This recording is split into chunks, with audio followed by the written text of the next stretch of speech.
Bonjour Christophe.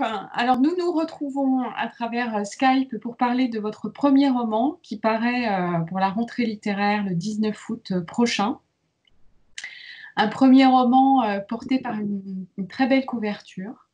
Vous êtes d'ailleurs à l'origine, on peut le dire. Votre métier, c'est aussi l'image. Donc votre roman, on peut le pitcher en une phrase.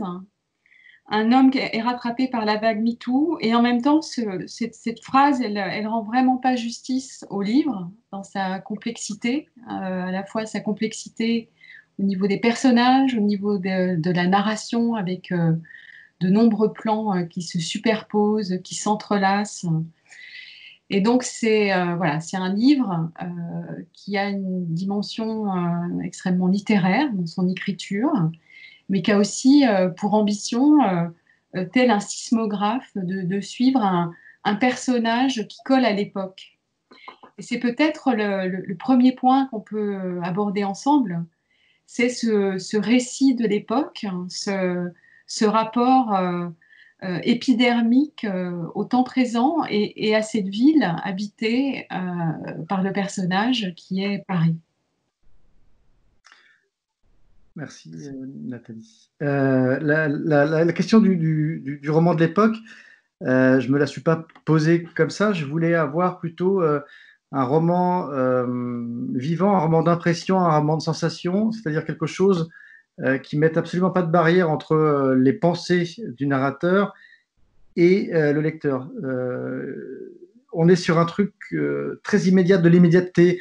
On est, dans ma tête en tout cas, quand je l'ai écrit, j'avais cette traduction en image. On était ce qu'on appelle en POV, c'est-à-dire en point of view, en caméra embarquée, en caméra subjective.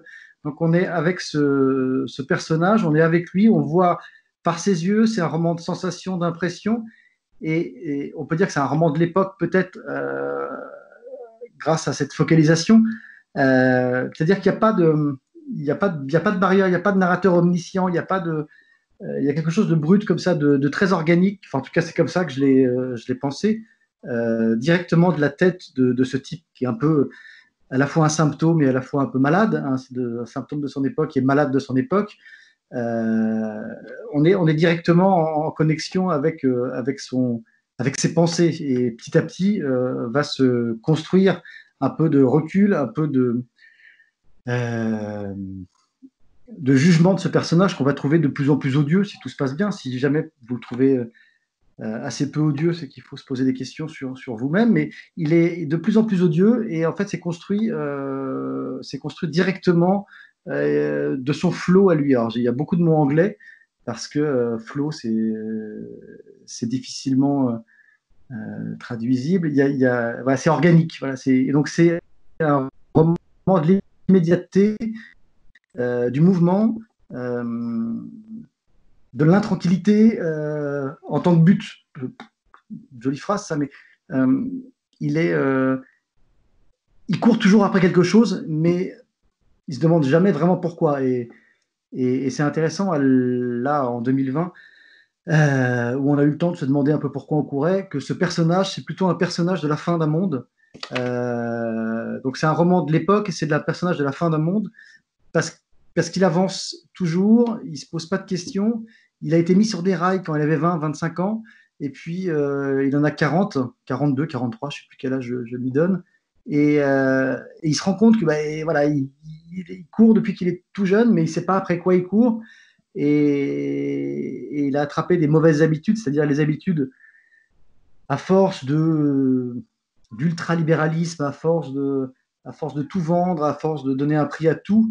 Il est arrivé aussi à donner un prix aux gens et à avoir de l'emprise sur eux, sur leur corps, ouais, sur leur mental. Et voilà, c'est cette espèce d'ultralibéralisme un peu qui lui coule dans le sang depuis qu'il a amené à devenir ce qu'il est. C'est pas un roman où on va faire le procès d'un individu, mais c'est plutôt le système qui l'a emmené. C'est pour ça que c'est à la fois, évidemment, que c'est un coupable, mais qu'il est aussi largement victime. C'est un symptôme autant qu'une victime. Donc c'est pour ça que je le trouvais intéressant et complexe, un petit peu comme on est tous embarqués dans ce monde. À chaque fois, on se dit oui, mais alors non, je vais faire ça plutôt. Puis finalement, on participe par nos choix à la folie de ce monde, à la vitesse, à la rapidité et à tout ce que ça implique.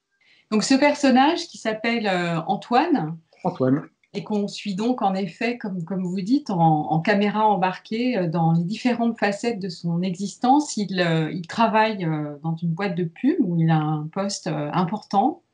Et c'est quelqu'un qui a pris l'habitude de cloisonner les différentes facettes de son existence, son travail d'un côté, sa vie de père et de mari de l'autre, sa vie amicale par ailleurs.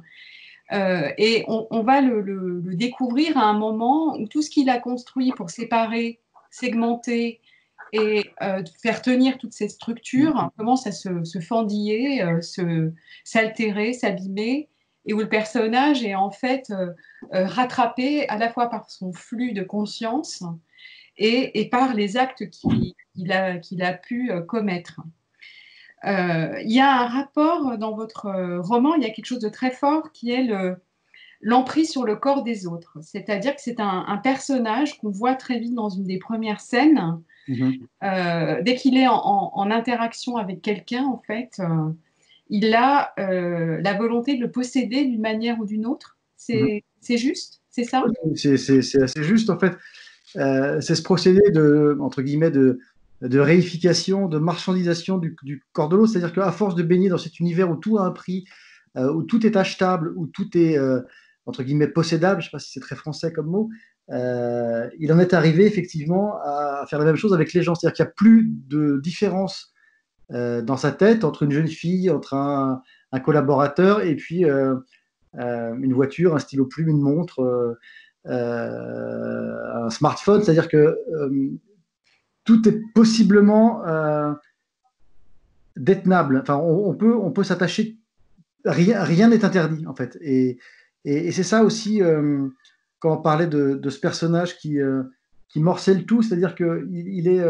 Alors, le procédé narratif va beaucoup contribuer à appuyer cette espèce d'impression, parce qu'on est comme on est embarqué avec lui, on a des plans très cut, on dirait. Et donc, du coup, on n'a que des petits morceaux au début. Au début, on se demande ce qui se passe. Hein. Les deux, trois premiers paragraphes, on comprend qu'on a c'est très des petites impressions comme ça, des petites touches qui vont fabriquer une sorte de grand puzzle. Donc, le fait que ce garçon euh, coupe un petit peu les différentes parties de sa vie, il est, voilà, c'est très appuyé par le procédé. Et puis, le fait de pouvoir tout posséder, il y a cette espèce de volonté de pouvoir qui. C'est un univers très concurrentiel, en tout cas tel que je le décris. La publicité, mais ça pourrait être le cinéma ou la politique, peu importe. C'est-à-dire que. Et c'est pour ça que le système est intéressant aussi, parce que on est à la base une grosse pyramide, on est 500, et puis 20 ans après, on n'est plus que deux ou trois tout en haut. Et donc, en fait, les plus fougueux, ceux qui ont le plus d'envie, plus de désir, finalement, c'est eux qui réussissent à rester en lice et à progresser. Voilà. Et lui est devenu directeur général d'une grosse agence de publicité. Et effectivement, il y a cette espèce de déshumanisation de tous les gens autour de lui, et il ne les voit que en termes d'objectifs, d'obstacles. Et là, on peut évidemment parler de cette espèce de volonté de posséder les gens, que ce soit leur mental, donc c'est-à-dire de les manipuler, de les emmener exactement là où il a envie de les emmener, tout aussi bien que leur corps, parce que voilà, s'il trouve qu'une jeune fille de 25 ans est plutôt jolie, bah, peut-être qu'il va la lui falloir, même s'il a 45 ans et que c'est plus de son âge, tout à fait. Et puis, c'est pas forcément très sexueux, c'est-à-dire que c'est pas un garçon, même s'il a l'air très viril, très homme, entre guillemets, il n'est pas forcément complètement hétérosexuel dans ses prédations.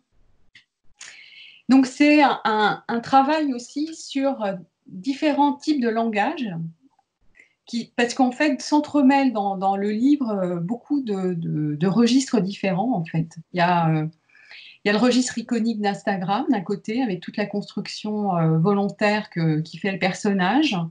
Il y a les textos, parce que c'est vrai que ça textote beaucoup dans ce bouquin. Il y a des réunions professionnelles. Mmh. Il y a des rencontres avec un type qui est interné dans un HP. Donc il y a plein de discours en fait qui s'entremêlent, qui sont dans des registres différents et qui sont d'ailleurs un des plaisirs de lire de votre roman, votre premier roman, qui est ce jeu sur différentes langues, sur différents registres, C'était un plaisir Comment vous avez travaillé ça? Ça a été un moteur dans l'écriture du livre? C'est-à-dire que ce qui motive en fait moi quand j'écris, plus que le style, les procédés littéraires et narratifs, c'est d'arriver à une sorte de justesse, de vérité. Et donc c'est vrai que quand j'ai toute la partie sur l'hôpital psychiatrique, je suis allé passer beaucoup de temps à Sainte-Anne pour m'imprégner du truc. J'ai beaucoup lu sur tout ça et j'ai eu des discussions avec des gens qui avaient fait des séjours là-bas. Et cette espèce de vérité, j'essaye de la rendre effectivement quand le personnage est à Sainte-Anne, où les descriptions sont d'un coup un tout petit peu plus mélancoliques et un peu plus fleuves. Et puis, à contrario, quand on est dans le monde de l'entreprise, dans le monde de l'efficacité, dans le monde de l'immédiateté, alors j'ai la chance ou la malchance d'avoir passé beaucoup de temps dans ce genre d'entreprise, avec tous les bons côtés que ça comporte, et puis tous les côtés un petit peu, pas ridicules, mais en tout cas l'anglo-saxonisation du langage, tous ces mots anglais. Alors après, on peut avoir des débats sur oui, mais c'est des mots qui étaient d'abord français, qui sont anglais, etc. Peu importe, mais en tout cas, il y a une façon d'être juste et de rendre un peu je pense que quand on lira ce livre, peut-être si on le lit un jour dans 30 ou 40 ans, on se dira, ah, mais dis donc, c'était quand même sacrément ridicule. Et en fait, c'est ça que j'essaie de capturer, cette espèce de... Moi, je fais des réunions parfois, ça m'arrive encore en Zoom ou même en présentiel, comme on dit maintenant. C'est parfois très ridicule, euh, mais c'est intéressant parce que ça existe, c'est une part de la réalité de cette France de 2020, de cette Macronie un petit peu galopante qui galope moins en ce moment. Enfin, voilà, et ce travail sur la langue, j'ai essayé de le faire. Moi, c'est plus un travail sur la vérité. Le style ne m'intéresse, entre guillemets, que s'il arrive à véhiculer quelque chose de pas faux, je vais dire de pas fake, mais je ne veux pas rajouter mon cas. Alors, juste un dernier mot, Christophe, avant de laisser nos auditeurs découvrir votre livre. Un mot sur le titre, 7 gingembre. Qu'est-ce que c'est que ces 7 gingembre? Alors, 7 gingembre, je suis parti de quelque chose qui j'avais pas forcément envie de façon frontale. C'est-à-dire que plus les gens ont des choses à se reprocher, plus ils ont une morale un peu compliquée, plus ils font des choses un peu border, plus curieusement, ils ont une belle image digitale. Il y a ce qu'on appelle, encore un mot anglais, le personal branding, c'est-à-dire comment on arrive à se mettre en avant sur les réseaux sociaux pour véhiculer des images positives qui vont nous servir à la fois pour le travail, mais aussi pour la vie personnelle, etc.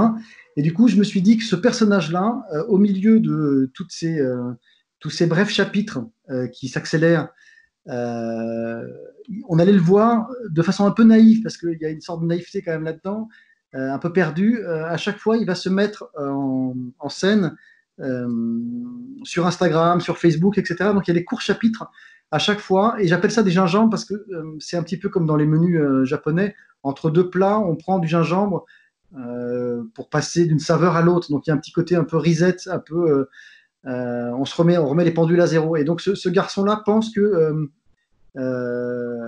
et sans doute qu'il y a quelque chose de vrai là-dedans. Plus on a une vie, on le voit, hein, moins on a une vie intéressante, plus on est présent sur les réseaux sociaux, plus on est comme ce garçon un petit peu salaud et dégueulasse, plus on doit mettre en avant sa famille sur les réseaux sociaux. Donc voilà, cette espèce de 7 gingembre, ces 7 petits paragraphes qui vont de façon un peu pas aussi régulière que ça, qui vont à chaque fois remettre les compteurs à zéro et puis montrer cette espèce de volonté du personnage de se refaire une virginité. Et on va voir qu'au début, il y a beaucoup de gens qui le suivent. Plus ça va aller, moins il aura de réactions parce que bah voilà, son personnage réel va devenir de plus en plus public et donc du coup ça va fonctionner de moins en moins bien sa tentative sociale de se refaire voilà, Une virginité. une virginité. Je n'avais pas envie de finir cette phrase. En tout cas, merci beaucoup, Christophe. Votre roman, C'est de gingembre, premier roman, pour la rentrée littéraire du 19 août. Et on attend toutes les demandes des libraires qui voudront le lire et peut-être aussi vous rencontrer. Super. Merci Nathalie.